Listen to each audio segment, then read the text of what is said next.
Salience model. So what did we say? The stakeholders which have got power, urgency, and legitimacy, right? These were the broad categories we talked about. However, area where the stakeholder has the legitimacy, he has the power, he or she has the urgency as well. So those are called as definitive stakeholders. Dangerous stakeholders. Who are those? Dangerous. Why? Because they've got the power and you need to appraise them urgently. They are very dependent. They have urgency and they have legitimacy. So these are classified as dependent. Then the others are dominant, who has the power, who has the legitimacy. And there are further areas, discretionary, dormant, right? And then you have demanding. So how your area of attention should be. The attention that you need to give is the most attention you need to give is to the definitive. And then you will go towards these inner circles, dangerous and dependent. These are next area of concern, the outward one. And then you go towards dormant, discretionary, and demanding. So that's your third area, less prominent.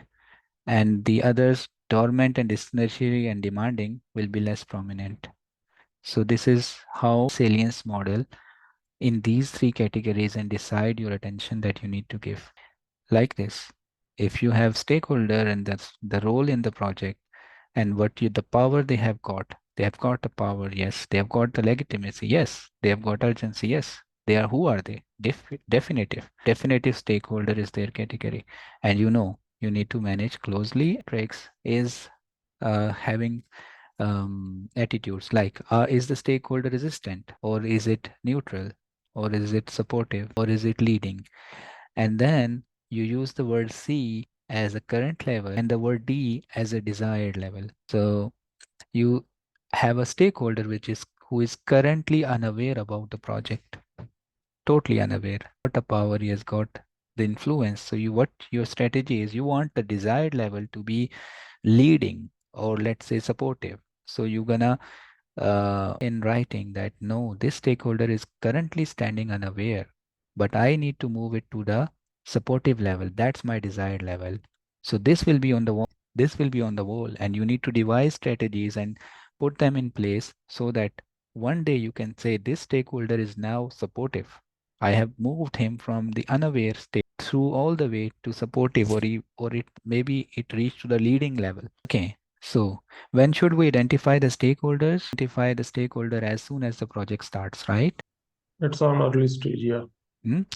And why? You need to know your stakeholders. We need to know the stakeholder because we need to understand their requirements, their urgency, and a lot of other things that depend on the project to be completed. Yes. So that's why we need to understand the stakeholder.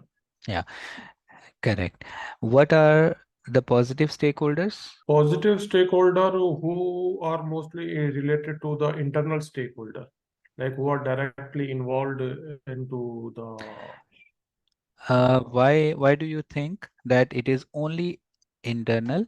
It can't it be external who is positive? I would say in that way that, for example, that who are getting affected because of that Correct. project, I believe. Correct. So So that can be positive.